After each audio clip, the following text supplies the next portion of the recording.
Coucou toi. Bon, t'as lu le titre de la vidéo, je préfère te dire maintenant que ça va être particulièrement dégueulasse et surtout qu'il ne faut en aucun cas reproduire ce qu'ont fait ces scientifiques. Non, parce que déjà en premier lieu tu risques d'avoir mal, c'est pas la meilleure sensation du monde, et puis ensuite tu risques de mourir. Je pense que tout est dit. Alors je ne sais pas pour toi, mais personnellement j'ai toujours eu cette image un peu cliché du savant fou capable de tout pour arriver à conclure son expérience. C'est le scientifique déchu en train de torturer des animaux, manipuler des morts, faire des choses cheloues avec son corps, et tout ça isolé du monde dans son bunker et oubliant toute idée de bienséance et d'éthique. Alors je sais, vous allez me dire que je suis un peu comme un gosse qui vient de finir de regarder Frankenstein, bon c'est le cas, mais ça n'a rien à voir, mais le fait est que non, hein. Il se trouve qu'il y a vraiment eu des scientifiques, je ne dirais pas fous car qui suis-je pour juger, qui ont été par exemple prêts à donner ou se donner la mort pour leurs expériences. Et vous savez ce qui est le pire dans tout ça? Ou le mieux selon les points de vue? Eh bah c'est que ça a parfois fait avancer leur domaine. Et ouais mon gars, qu'est-ce que tu vas faire? C'est donc pourquoi aujourd'hui nous allons nous intéresser à 5 savants fous prêts à tout pour la science.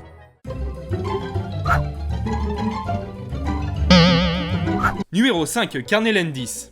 Alors autant être clair et net direct, hein. Carnel Landis, si tu veux, il a pris la morale et l'éthique, il est allé au chiottes, il a lâché un bon gros étron, puis il s'est torché avec joyeuseté et allégresse. Donc pour résumer la situation, Carnel est un tout jeune psychologue fraîchement diplômé de l'université du Minnesota, lorsqu'il a envie de savoir si les expressions faciales sont universelles. En gros, il veut voir si Claudine et Josiane font la même tête lorsqu'elles sont dégoûtées. Donc à partir de ça, en 1924, il entreprend une expérience ayant pour but de déterminer cela. Le processus n'était pas des masses compliquées, hein. Il a fait dessiner des traits sur le visage des participants afin de pouvoir analyser les diverses modifications des lignes du visage suivant les expressions ressenties, et donc pouvoir les associer entre elles d'un cobaye à l'autre. Alors au début le bonhomme il était calme, hein. Il faisait regarder des films, écouter de la musique, lire des textes. Puis au bout d'un moment tu sais pas pourquoi ça a commencé à déconner grave quand il a fait regarder du porno et mis les mains des participants dans un seau rempli de batraciens.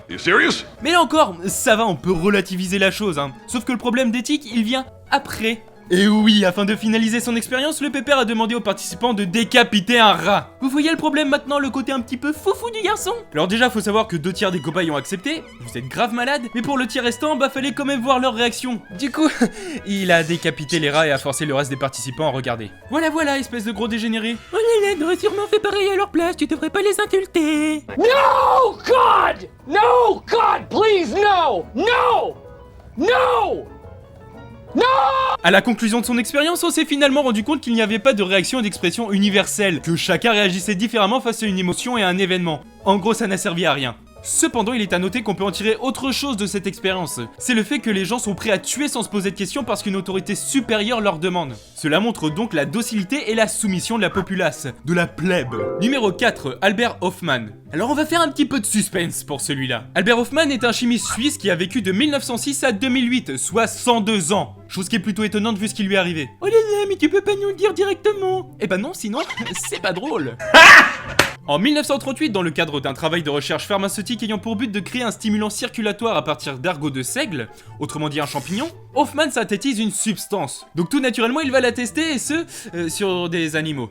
Oui, je pense que vous avez compris, je suis pas trop cruauté animale, moi. Il faut savoir qu'il n'en tirera aucune vertu pharmaceutique, et donc, qu'il abandonnera totalement le projet. Chose qui était plutôt logique dans l'immédiat, hein. Cependant, en 1943, genre comme ça, sur un petit coup de tête, eh ben le monsieur, il décide de réessayer cette substance. Le problème, c'est qu'à un moment, il va se frotter les yeux, avec des résidus sur les mains. Oh hell no!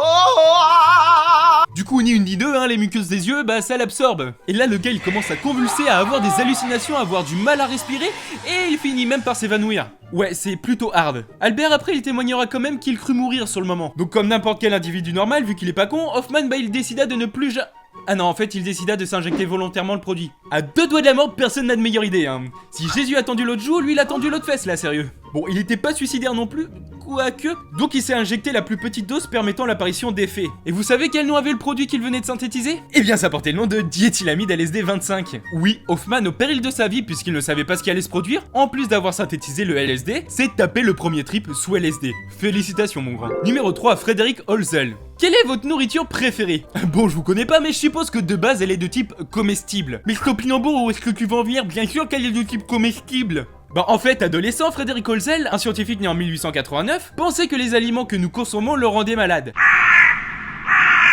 Bon après, pour sa décharge, c'est vrai qu'il souffrait de pas mal de troubles digestifs, mais ça ne justifie pas forcément l'idée qu'il a eue. En gros, là où toi tu manges la banane, lui il mangeait la peau. Cet homme est étrange. C'est pourquoi quoi? En fait, il mangeait tout ce qui n'était pas censé être comestible, et ce qu'il préférait c'était le coton chirurgical. Mais dans les années 20, Frédéric rencontre Anton Julius Carson, un physiologiste spécialiste en digestion. Et ça va aller légèrement plus loin puisqu'il va manger du gravier, du verre et même des pépites d'or. Oui, normal. Alors le but était de mieux comprendre le système digestif. Par exemple, une des expériences qu'il a suivies avait pour but de déterminer combien de temps mettait un objet pour passer de la gorge à l'anus. Bon, c'est clair que de prime abord, ça a l'air capital comme question, hein. Ah ouais, mais t'as pas besoin d'être ironique, le topinambour, hein. Viens-en, on fait quoi. Bah en fait, en étant ironique, j'en suis venu au fait. Voilà. Bah sachez tout de même qu'une ficelle met 90 minutes là où une pépite d'or met 22 jours à traverser le système digestif. Ah, qu'est-ce qu'on ferait pas pour la science? Numéro 2, Barry Marshall. Lui, niveau dégueulasserie, c'est vraiment le pire, mais à mon sens, c'est également l'un de ceux qui a été le plus utile à la science dans ce top. Barry Marshall, un professeur de microbiologie clinique australien né en 1951, défendait corps et âme le fait que les ulcères étaient d'origine bactérielle et donc il fallait utiliser des antibiotiques pour les combattre. Sauf que tout le monde s'était bien foutu de sa gueule en lui disant « Non mais mec, les bactéries peuvent pas vivre dans un environnement aussi acide que l'estomac, c'est le stress qui provoque des ulcères. » Enfin voilà quoi. Bah là tu vois, Barry il était quand même assez chaud, ça le saoulait, donc il a pris un germe d'impatient, l'a foutu dans une solution d'eau et l'a bu. Oui, il s'est fait un thé de bactéries. C'est ignoble. Quelques jours après, il s'est avéré qu'il avait raison car il se mit à vomir et ça lui a valu un prix Nobel en 2005. Grâce à lui, on sait comment soigner les ulcères efficacement maintenant et donc cet homme me fascine autant qu'il me dégoûte. Tu es quelqu'un de bien, Barry, mais tu es quelqu'un de très dégueulasse également. Numéro 1, Werner Forssmann. Werner Forssmann est un médecin allemand ayant vécu au XXe siècle et qui a par ailleurs reçu un prix Nobel de médecine en 1956 pour ses recherches en cathétérisme cardiaque. Le cathétérisme consistant d'après Wikipédia à introduire une sonde dans les différentes cavités cardiaques pour mesurer les pressions et le taux de saturation en oxygène du sang. Si jamais ça peut vous aider, moi personnellement ça m'a pas trop aiguillé. Ok. Il a voulu prouver que le cœur pouvait continuer à fonctionner même avec quelque chose d'enfoncé à l'intérieur alors qu'il était encore en train de battre. Bon, toi t'aurais fait quoi pour le prouver? Bah je sais pas, j'aurais pris un rat de laboratoire en fin de vie. Ouais, à la limite, pour l'époque ça se faisait encore. Mais lui il a pris son propre corps et il s'est foutu un cathéter dans une veine et l'a fait remonter jusqu'à son cœur. La définition du savant fou. Bon, si jamais vous réalisez pas parce que je sais pas dans quel monde vous vivez, il aurait largement pu y rester, hein. Heureusement pour lui, tout s'est bien fini et ça lui a valu son prix Nobel. Mais quand même, c'était chaud, hein. Mais à partir de ça, il a pu développer des techniques de cathétérisme et donc sauver des milliers de vies. Et donc, malgré tout, on voit que tout ce qui aurait pu se faire appeler de la folie sur le moment, d'ailleurs c'est le cas, a quand même bien été utile pour la science sur le long terme. Et que sans ces prises de risque, on chercherait toujours comment faire avancer certains domaines. La vidéo est finie et aujourd'hui, je vous propose de vous intéresser à la chaîne de Lex Tutor. Le petit bonhomme, il nous fait de la vulgarisation en droit et personnellement, j'ai fait une fac de droit, j'ai détesté ça. Et pourtant, je me suis épris de ses vidéos. Alors même si vous n'êtes pas tiré, allez voir au moins une de ses vidéos, elle parle d'elle-même et la qualité est toujours au rendez-vous. Sur ce, moi je vous invite à liker, partager et commenter la vidéo et je vous dis Au revoir mes cochons. à très bientôt.